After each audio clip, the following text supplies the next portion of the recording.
varios sectores de la capital hubo inundaciones debido a la lluvia que cayó la tarde de este domingo. Las autoridades han reportado diferentes incidentes a nivel nacional y los automovilistas tuvieron complicaciones para transitar por las inundaciones. En el sector del Trébol fallaron los tragantes y el agua se acumuló en el anillo periférico norte. También hubo inundaciones y en la zona 3 cayó un árbol. En la ciudad de San Cristóbal, zona 8 de Misco, la lluvia causó complicaciones debido a que también fue intensa durante 2 horas. En la colonia San Jorge, en la 21 Avenida, zona 1, capitalina, debido al fuerte viento y lluvia, cayó un árbol en un automóvil que transitaba por el sector. En la zona 10 de Misco hubo inundaciones y algunos vehículos también quedaron atrapados. Estas son las imágenes.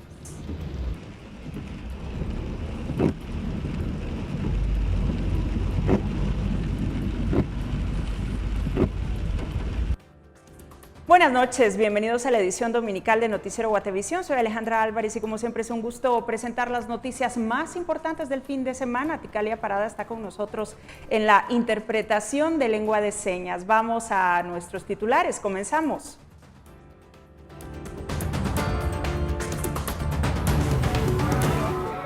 Y después de 6 meses de haberse registrado el primer caso de coronavirus en el país, cifra de contagios está por superar los 82,000 y alcanzar los 3,000 fallecidos.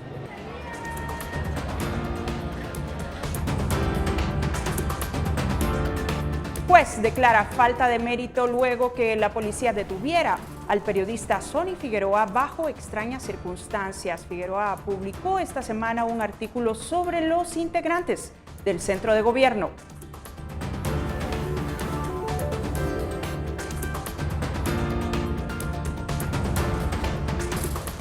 Guatemaltecos viajan a los departamentos este fin de semana. Se observan largas filas de vehículos en el peaje de la autopista Palín-Escuintla.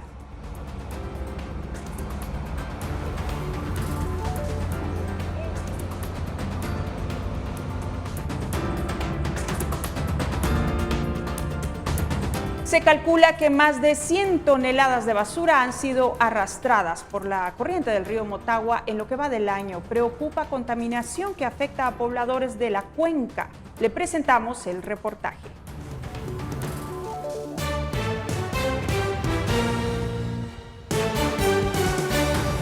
En las vísperas del Bicentenario de la Independencia que se conmemora en el 2021, hablamos con el historiador Carlos Sabino sobre la importancia de la fecha.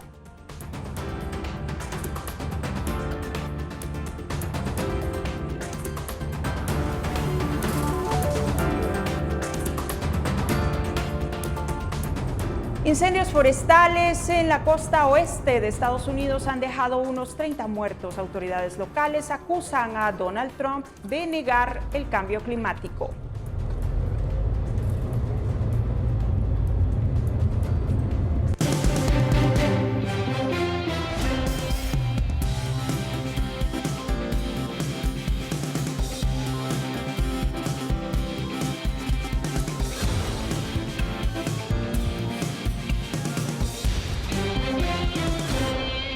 Iniciamos con la actualización de casos. A 6 meses del primer caso registrado en Guatemala de coronavirus, estas son las cifras actualizadas al día de hoy, según datos del Ministerio de Salud Pública y Asistencia Social. Se diagnosticaron 251 nuevos contagios de 949 pruebas efectuadas en las últimas 24 horas, con lo cual la cifra de casos acumulados asciende a los 81,909. Además, fíjese usted, se registran 8 fallecidos más a causa del COVID-19, con los que suman 2,957 en total de víctimas que deja esta pandemia en nuestro país. Pero hay más información. Autoridades de salud informaron que hasta el momento se estiman 70,927 casos de personas recuperadas. Y también, al día de hoy, la cifra total de casos activos estimados es de 8,025, según datos del Ministerio de Salud actualizados hasta las 23:59 horas del día sábado.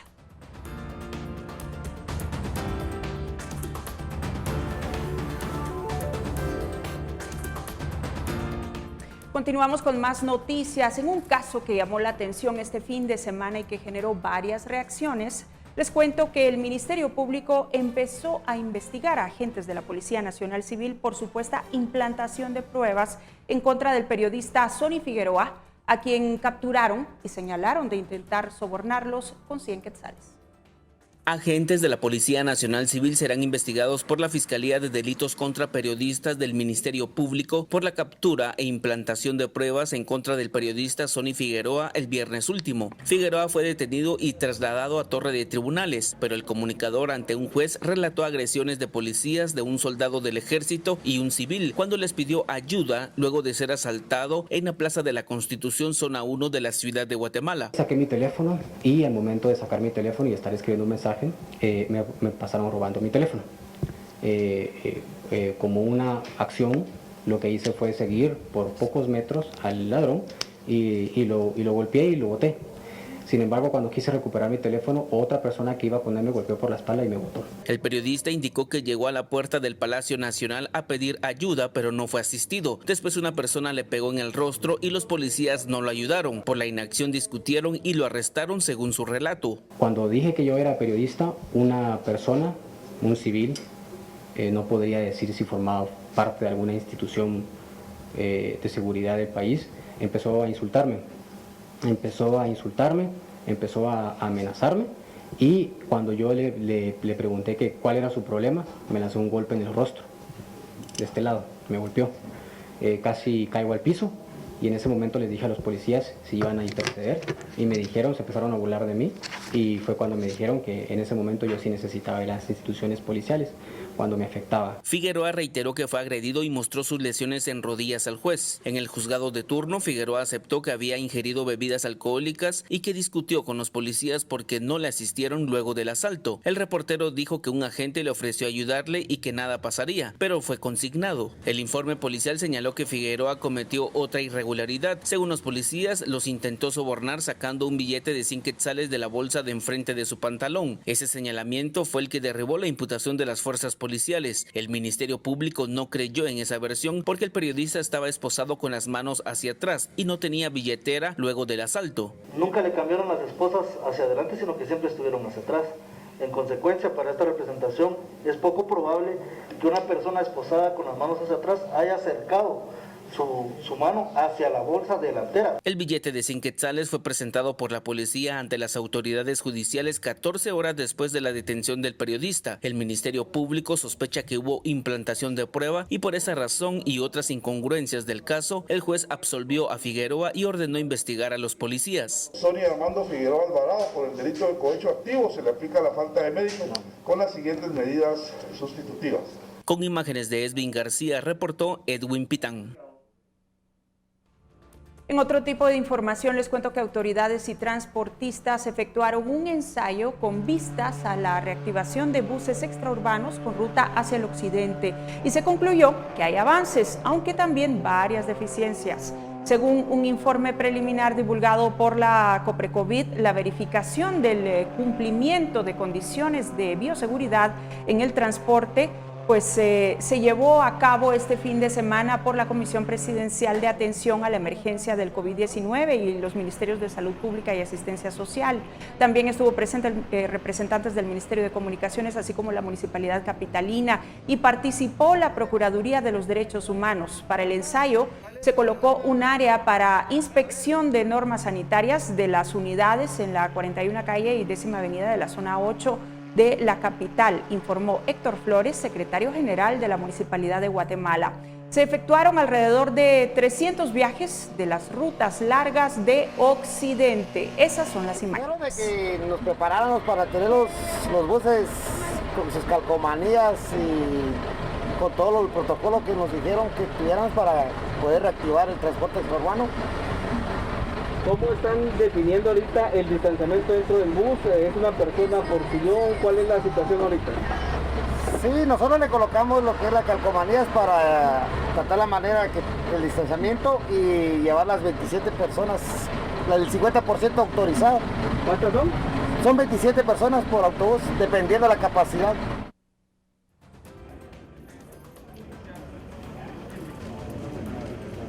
Y 4 hombres que se encontraban platicando frente a una vivienda de la colonia El Edén en la zona 5 capitalina fueron baleados. El ataque ocurrió en la 33 Avenida y 12 calle de esa colonia. Frente a la casa quedaron 2 víctimas mortales y las otras 2 murieron adentro del inmueble, en un pasillo. Testigos del ataque relataron a investigadores policiales que los 4 hombres platicaban en la calle cuando pasó un automóvil y bajaron 2 personas y les dispararon. 2 hombres también intentaron refugiarse adentro de la casa, pero los agresores ingresaron y les dispararon. 3 de las víctimas fueron identificadas como familiares y son Sergio Alexander y Otto Henry Barahona Vélez, de 23, 28 y 45 años. El automóvil en el que viajaban los atacantes había pasado una ocasión antes del ataque, según testigos. La 4ª víctima mortal no fue identificada.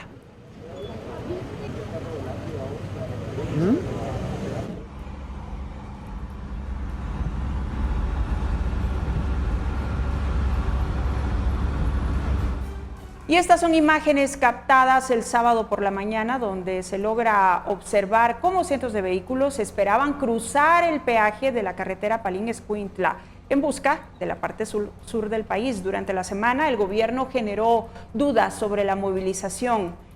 También se determinó o se aclaró que si bien está prohibido el uso de parques y espacios comunes en centros turísticos, los guatemaltecos sí podían viajar a sus casas en el interior de la República, pero recomendaba mantener las precauciones para evitar el contagio del coronavirus.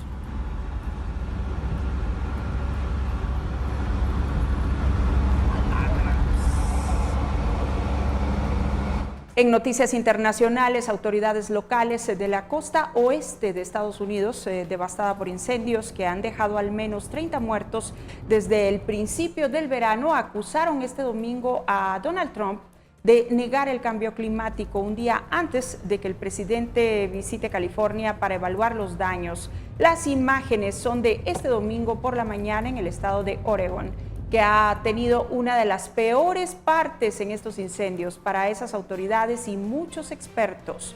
La escala de los incendios forestales, que se extiende desde Canadá hasta México, está indudablemente vinculada al cambio climático, que agrava la sequía crónica y provoca condiciones climáticas extremas.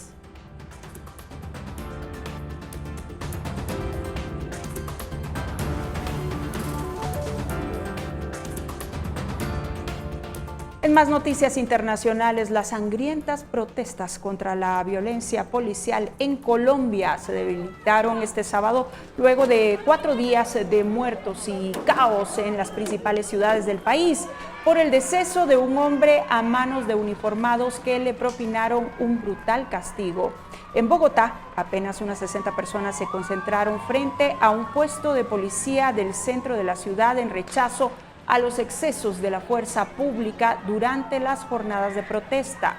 La ONG local Temblores denunció un presunto abuso sexual a 3 mujeres en ese puesto de mando durante la jornada de protesta del jueves, lo que convocó a los manifestantes en este punto del corazón de la capital.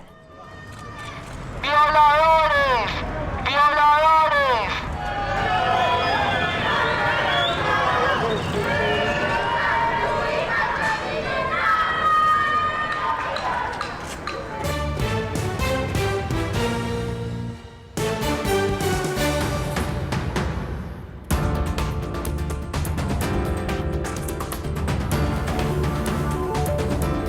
Y al regresar de la pausa, le presentamos la crónica de la semana y más adelante un reportaje sobre la contaminación en el río Motagua. Ya volvemos.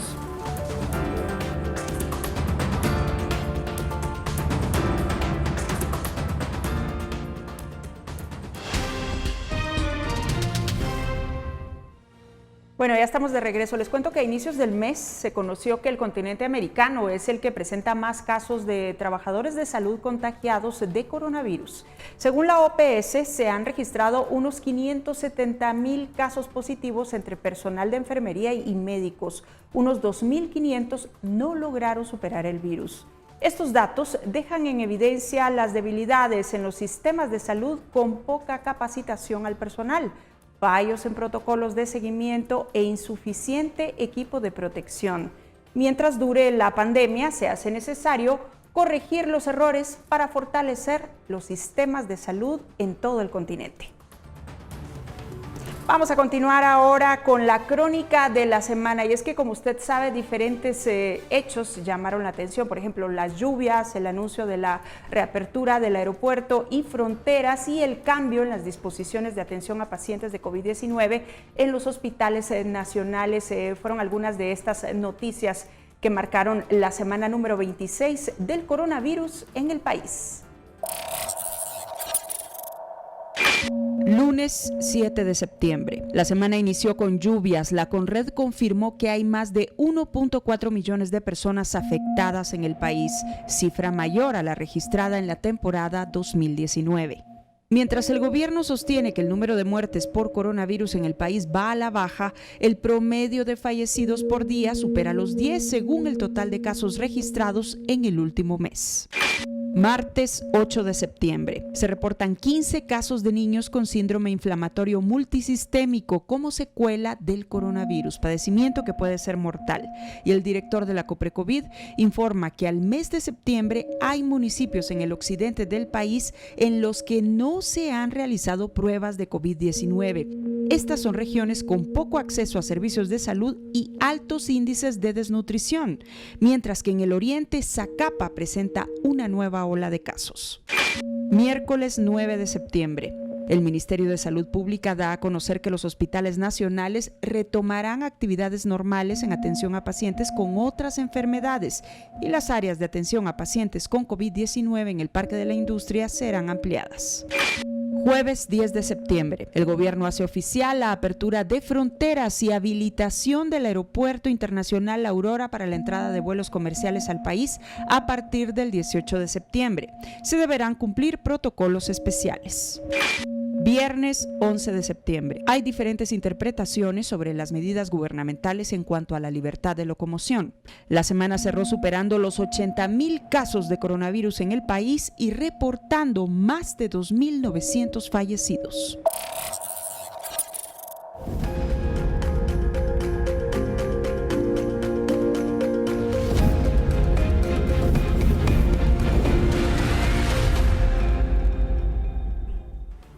El río Motagua, una de las principales vertientes del Mar Caribe en Centroamérica, muere cada día. Es el más largo de Guatemala, pero ahora también un gran basurero que recorre 14 departamentos. Esto no es nuevo, como ustedes saben, para los guatemaltecos, pero las imágenes hablan por sí solas, por lo que vale la pena hacer un llamado de atención sobre el tema. Andrea Domínguez nos presenta el reportaje. Cuando miro el río así, todo chuco, me da tristeza. Y notar la vida en el mantenimiento de nuestra agua bebible, notar la vida de la manera que nos ganamos los centavos. Da tristeza verlo así, porque póngale el Motagua, digamos, muchos lo agarran para así tiraderos de basura y todo. Desde su nacimiento en Quiché hasta su desembocadura en la costa del Caribe, el río Motagua atraviesa 14 departamentos. Con sus 487 kilómetros de largo, pasa por más de 90 municipios, quienes se convierten en su principal enemigo, pues arrojan cantidades de desecho a este río que vienen a parar hasta una de las comunidades en Puerto Barrios, Izabal, conocida como El Quetzalito.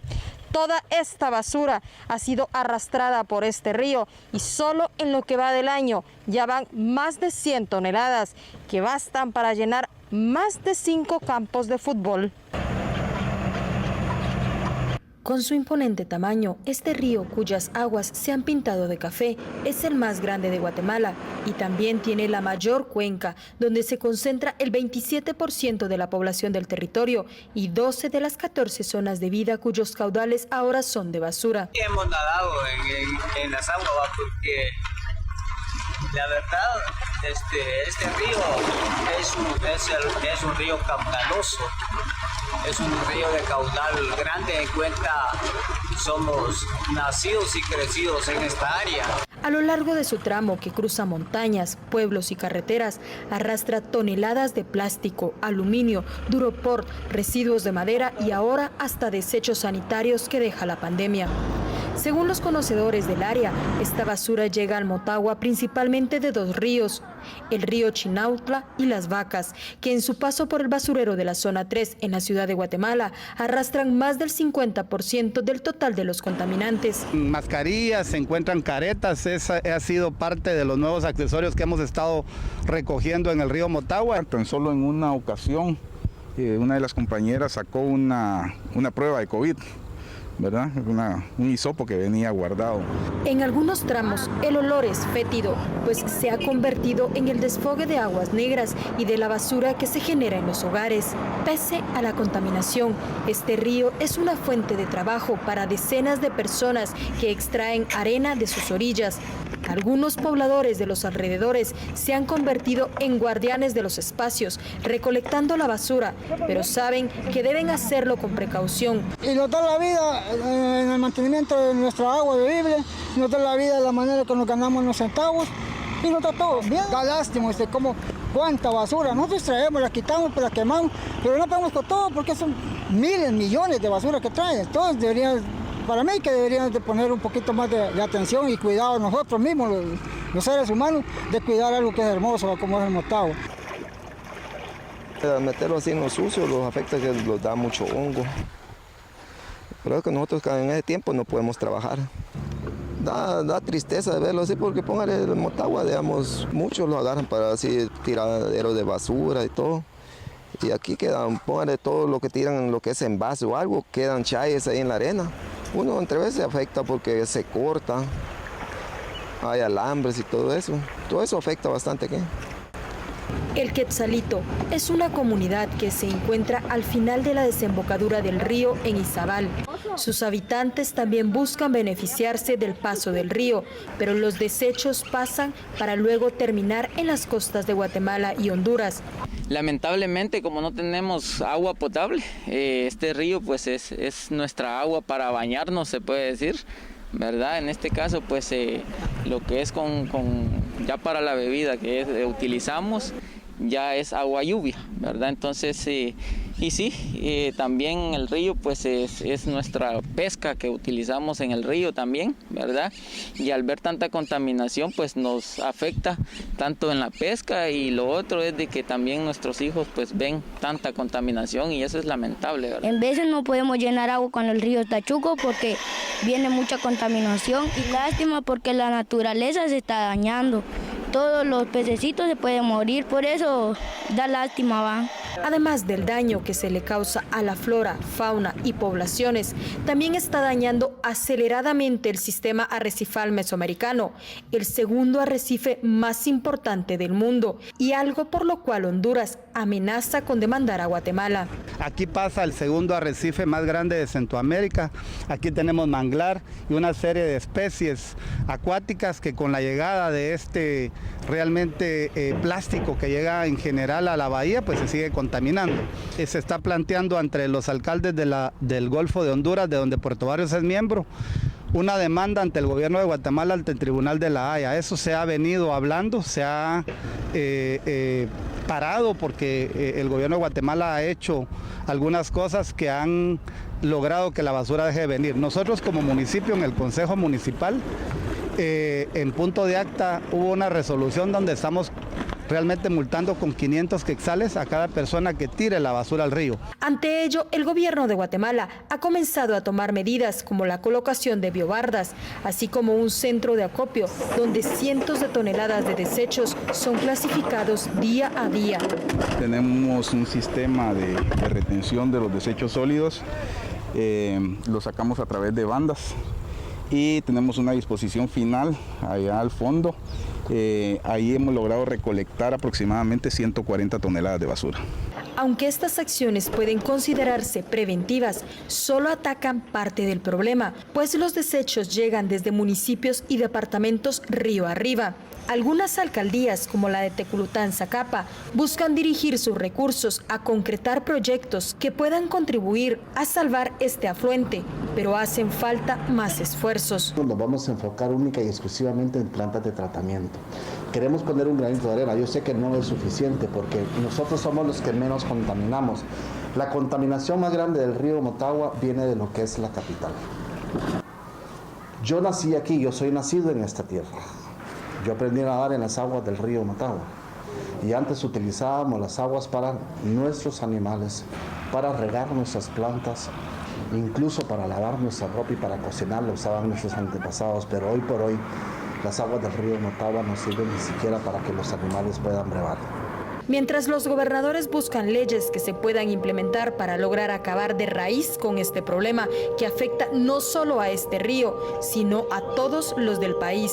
Sin embargo, en este momento, el sistema que el país usa solo es para los desechos flotantes y una gran cantidad no tiene freno, por lo que el futuro del río Motagua es incierto. El costo que tiene el medio ambiente es demasiado alto. Con imágenes de Noé Medina, reportó para Noticiero Guatevisión Andrea Domínguez.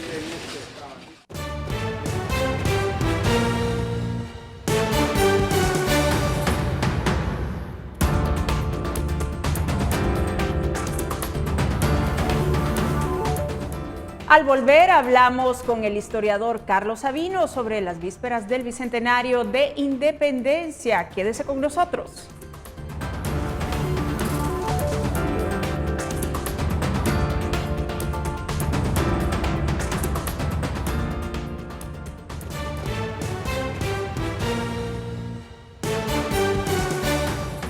Estamos en el mes de septiembre, que este año por la pandemia se percibe diferente, y en vísperas del Bicentenario de la Independencia, que se cumplirá en el 2021, hablamos con el historiador Carlos Sabino sobre lo que significa la fecha. Veamos. Centroamérica se encuentra en las vísperas del Bicentenario de su independencia, un acontecimiento que marcó el inicio de una nueva ruta en la historia del país. Hablamos con Carlos Sabino, investigador y autor de varios libros en los que habla de la historia de Guatemala en diferentes periodos, y le preguntamos cómo cree que se percibe la fecha en nuestros días. Para el desarrollo de la historia significa mucho en general, en el sentido de que marca un punto de inflexión en la independencia de todo un continente. Hay varios puntos de esos. Pero en la historia hay diferentes versiones. No hay una sola historia verdadera, siempre hay muchas visiones, muchas perspectivas diferentes, todas válidas, todas verdaderas. Sin negar que también se manipula la historia y se cometen muchos errores y a veces hasta deliberados. Y al hablar de la independencia de los países centroamericanos, en realidad son dos las fechas clave. Hay que aclarar de que en realidad esa independencia es del conjunto de Centroamérica, no de Guatemala como país tal como lo conocemos hoy, que se da luego de la disolución y ruptura de esa federación, de esa república federal. De tal manera que la verdadera independencia se da en el año 47, 1847, bastante después de todo esto, cuando ya gobiernan el país los conservadores con Rafael Carrera. Es el acontecimiento de 1821 el que ha trascendido en la historia. La situación es bastante compleja. ¿Por qué se celebra esta fecha? Bueno, se celebra esta fecha porque es la verdadera fecha de ruptura de la situación colonial. Y en eso no hay manipulación ninguna, eso es cierto. Nosotros podemos decir que se termina la vinculación con España en esa fecha, de una manera muy pacífica, muy conservadora y muy tranquila, pero se termina. Aquí no hay esas grandes batallas o esos conflictos que hay en otra parte, sobre todo en el sur. Pero no hay una nación. Las diferentes visiones y luchas de poder dieron lugar a nuevas naciones, las centroamericanas. Hay que entender de que las posesiones españolas en América no eran naciones independientes, por supuesto, ni eran naciones con una frontera bien delimitada. Eso lleva a muchos conflictos después. Y aquí en Centroamérica hay una pugna entre ideas conservadoras y liberales que van a llevar a continuas guerras civiles, a conflictos, hasta que al final la federación se va a despedazar. Y Guatemala va a aparecer junto con Costa Rica, Nicaragua, Honduras y El Salvador como naciones diferentes. Por esa razón, Carlos Sabino cree que se deben conmemorar las dos fechas. Yo creo que sí, que sería realmente justo celebrar en Guatemala las dos fechas. El 21 de marzo del 47 como creación de un Estado independiente y el 15 de septiembre del 21 como la ruptura del lazo colonial. Habría una tercera fecha, pero esa no es muy importante, que sería la disolución del Imperio Mexicano.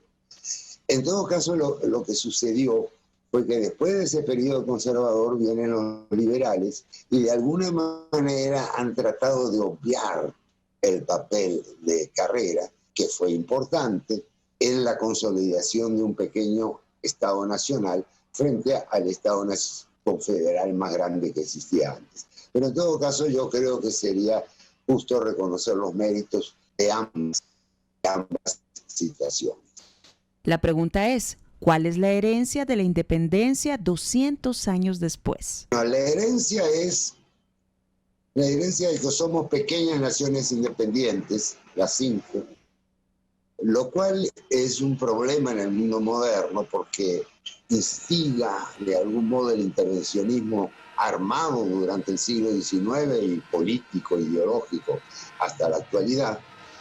Y es un legado un poco ambivalente. Por un lado, sí somos independientes, se ha hecho mucho en estos 200 años. Tonto sería negar que este es un país que tiene ahora cierta infraestructura, que no ha habido conflictos étnicos realmente serios. En fin, se ha hecho mucho, pero siempre queda la nostalgia, diría yo, por esa Centroamérica que pudo ser y no fue.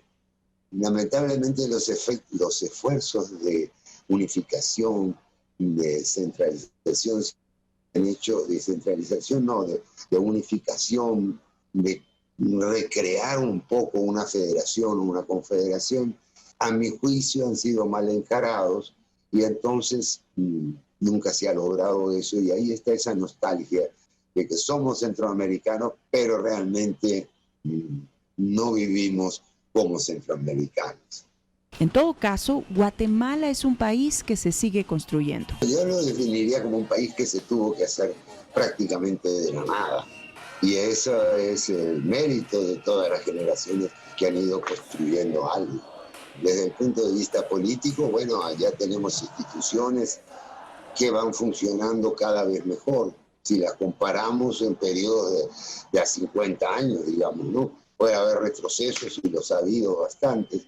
Ha habido un enfrentamiento armado interno muy serio, pero parte también de ser un pequeño país muy sujeto a influencias exteriores. Pero en todo caso es un país en construcción, como todos en el fondo, y un país que ha logrado su perfil y yo diría que ha construido una mínima infraestructura, ha manejado una economía bastante diversificada, y sobre todo que a pesar de lo que suena de las disputas entre órganos políticos, jurídicos, etcétera, a pesar de todo eso es un país pacífico, trabajador, productivo, con una población que se va, digamos, mejorando su nivel educativo. Entre el contexto en el que se desarrolló la independencia y nuestros días, hay cientos de acontecimientos que han marcado el rumbo de la historia del país. Para Sabino, Guatemala conserva su riqueza cultural, diversidad étnica, costumbres y tradiciones que la caracterizan, y además cuenta con un potencial para el desarrollo que se debe aprovechar sin dejar de lado la importancia de mejorar su infraestructura. Lo que sí se conserva es esa especie de armonía sutil que encontramos en el país.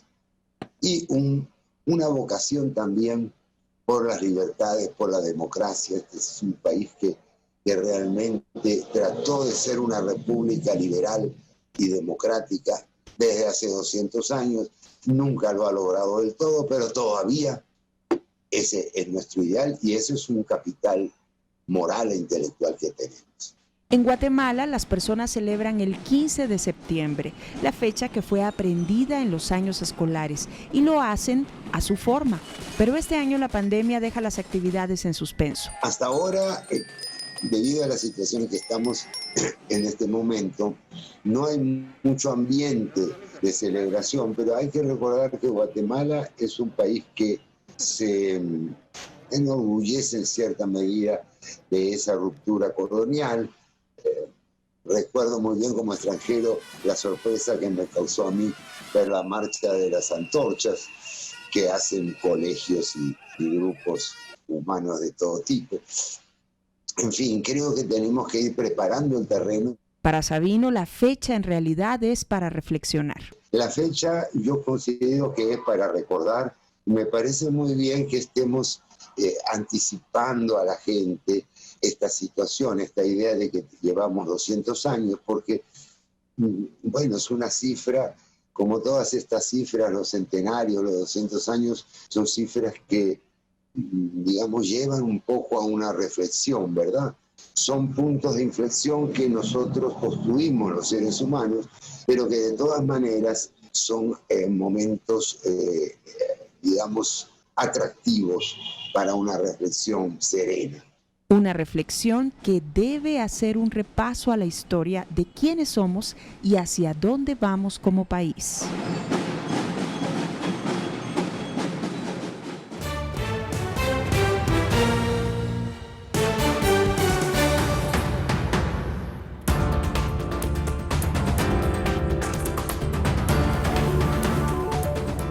Al volver hablamos de un baile que ha sido tendencia y que ha despertado la inquietud de aficionados en el país. Quédese con nosotros.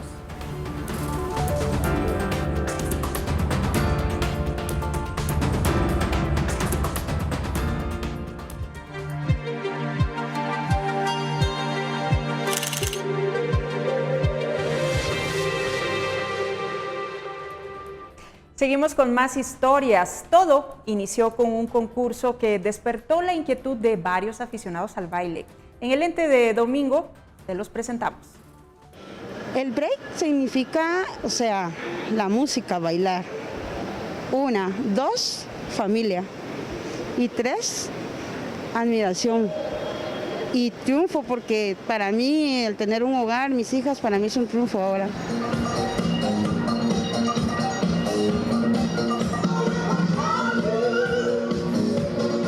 Una página en Facebook realizó un concurso de baile con un único requisito: hacerlo con música disco. Este movimiento empezó a raíz de mi hermana Ileana Pineda. Ella radica en Los Ángeles y empezó por una competencia familiar. Cuando nosotros subimos los videos, se empezaron a enterar otras personas y le empezaron a escribir a ella a su Facebook de que si podían participar. Pues ella, como es de un corazón muy bueno y le gusta ayudar siempre a la gente, dijo que iba a dar $50 a los ganadores, y así fue como empezó. Ahorita vamos por la tercera temporada y ya se premiaron a los de la primera y segunda, y todo el dinero ha salido de ella, de otros, mis dos primos que se le sumaron después, que se llama un primo que se llama Gilmar y otra prima que se llama Lucky, que le colaboraron en algo también. Y todos los premios y todos los regalos que hemos dado es a través de algunos patrocinadores que se nos han acercado. Kobe Dance tiene más de 111,000 seguidores y reciben videos de varios países de Latinoamérica. Muchos aficionados guatemaltecos muestran sus mejores pasos de baile y vestimenta. En los 80 la música disco agarró su auge debido a lo que es al movimiento break. El movimiento break se efectuó a lo que es el baile break dance de los años 80 también. Ahí nosotros optamos la forma de vestir con Converse All Star, pantalones cutos, el pelo lo usábamos largo de atrás, corto de adelante, de los lados, perdón. Y también pues habían competencias de baile. Más que todo las riñas entre los tres grupos, porque habían tres grupos: la Plaza Vivar, la FAI y la 33. Teníamos una peculiaridad en eso, Entonces a mí, yo soy uno de los que cuando integré el grupo les decía que a mí me gustaban mucho los gángster y ellos se vestían así. Yo antes usaba mi saco, mi sobre todo, siempre tirantes, la cadena con el famoso reloj, se los voy a mostrar, ¿verdad? Esa era la famosa cadena que se usaba antes siempre. Y todas las cositas nos caracterizaban porque pensábamos de que vestirnos así íbamos a regresar a la época de antaño, a los buenos personajes más que todo, ¿verdad? Que se miran muy presentables y todo eso.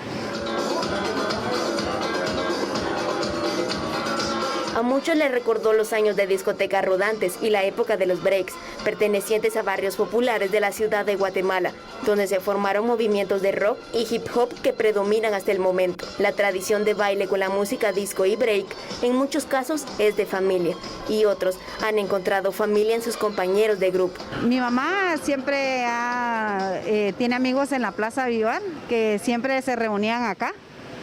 Desde los 10 años ella siempre nos ha llevado a las fiestas, ella siempre también bailaba andaba con los de la Plaza Vivar. Entonces ella siempre nos cargaba cuando ya había una fiesta y podíamos llegar nosotros de pequeños, pero desde pequeños siempre nos ha gustado bailar. Desde los 10, 12 años ahí en la colonia siempre me ha gustado bailar cualquier música. Lo que uno aprende nunca se olvida y gracias a Dios estoy prácticamente levantada porque mucha gente me vio, como les digo, caer.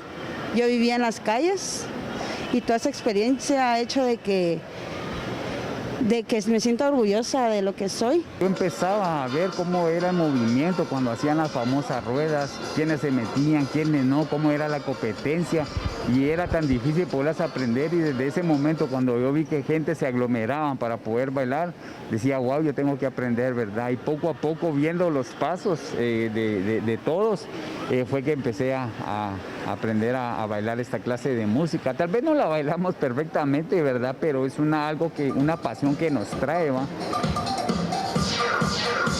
El concurso que surgió para ayudar económicamente a muchos que se han visto afectados por la pandemia se convirtió en un éxito que hace recordar épocas de baile, pero además fomenta la unión entre familia y amigos.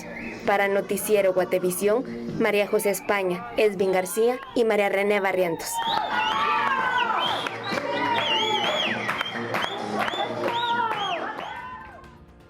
Las condiciones del tiempo para las próximas horas las vamos a conocer en este momento con Pamela Valdés. Buenas noches, Pamela. Muy buenas noches, Alejandra, qué gusto saludarte. Es momento de compartir la perspectiva climática de mañana para que ustedes empiecen la semana de la mejor manera y se empiecen a preparar. A través de la gráfica del territorio nacional le damos a conocer las condiciones. En la mayor parte del periodo se estarán reportando cielos parcialmente nublados, sin descartar que continuaremos con un ambiente caluroso y húmedo, y esto favorecerá la presencia de alguna llovizna y actividad eléctrica en horas de la tarde y parte de la noche, especialmente sobre la meseta central, los departamentos ubicados en el occidente, costa sur y el departamento de Las Verapaces. Los departamentos de Las Verapaces, por otra parte, cielos parcialmente nublados para el resto de los departamentos. Y las condiciones en los próximos días, específicamente en la ciudad capital, esperamos para el lunes y el martes condiciones de tormentas eléctricas y las temperaturas máximas se estarán registrando entre los 24 y 25 grados centígrados. Para el miércoles, a la mitad de la semana, probabilidad de lluvia en horas de la tarde y o noche, con una temperatura máxima que se registra de 24 grados centígrados. Y por último, la salida del sol esperamos mañana a las 5:51 de la mañana y se ocultará a las 6:06 de la tarde. Hasta aquí yo con la información del clima. Que tengan un excelente domingo. Regreso contigo, Alejandra.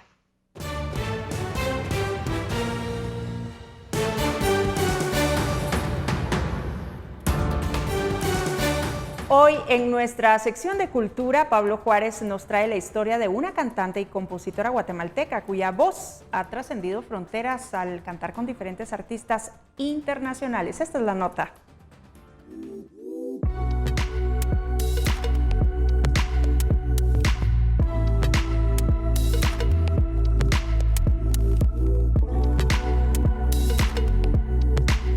Que siga la fiesta.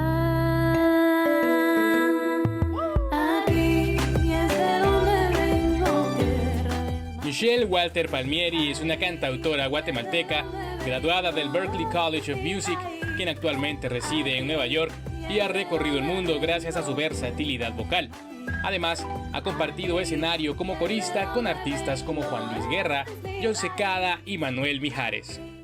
Debido a eso, pues he tenido muchas oportunidades también de viajar el mundo un poco y de cantar con la Orquesta Sinfónica de Turquía, de hacer una gira con un grupo, con un cantante venezolano. Hicimos una gira por Rusia, patrocinada por el Estado, por el Departamento de Estado de los Estados Unidos. Tuve la oportunidad de cantar con Juan Luis Guerra. A principios del 2020, el Consejo de Artes de Queens, en Nueva York, otorgó un premio a la guatemalteca, el cual consiste en facilitar los recursos para desarrollar un proyecto musical. En el caso de Walter Palmieri, se trata de un disco infantil titulado Canciones for a New World, el cual podrá ver la luz el próximo año y estará disponible en plataformas digitales. Es un disco moderno, en inglés, español, que hace a la gente bailar, a los adultos, a los niños, a todo el mundo, con música como cumbia, tropipop, moderna, pero que al mismo tiempo habla de temas inusuales en esta música, como la integración, la importancia de conocer y reconocer las raíces culturales de uno, el respeto al planeta, la homosexualidad, el empoderamiento a la mujer y crear representación hacia minorías. Este proyecto surge de su vocación por la educación musical para la primera infancia, campo en el cual se desarrolla desde hace 4 años. Me llamó muchísimo la atención la educación hacia primera infancia. Y esta idea de enseñar música como si fuera un lenguaje, realmente, porque es como los niños aprenden. Como los niños aprenden un lenguaje observando, imitando, escuchando a todo lo que hay alrededor. Y la música es básicamente igual, uno lo aprende igual. Y me ha encantado el ámbito porque realmente enseñarle algo tan lindo como es la música a niños pequeños, realmente es un regalo, es una magia que no se compara con nada. Además, la artista señala que tiene claro en qué dirección desea llevar su música. Mi carrera sí se está enfocando a querer realmente hacer un cambio social, a dejar un mundo un poquito mejor de lo que yo lo encontré en aspecto de todo, ¿verdad? De contaminación, de temas sociales, de temas familiares, de temas a la mujer. Entonces sí quiero que mi música llegue a muchos lugares y quiero que se escuche, pero quiero que los temas que se hable, ¿verdad? En mi música sean temas en los que yo realmente creo. Reportó para Noticiero Guatevisión, Pablo Juárez.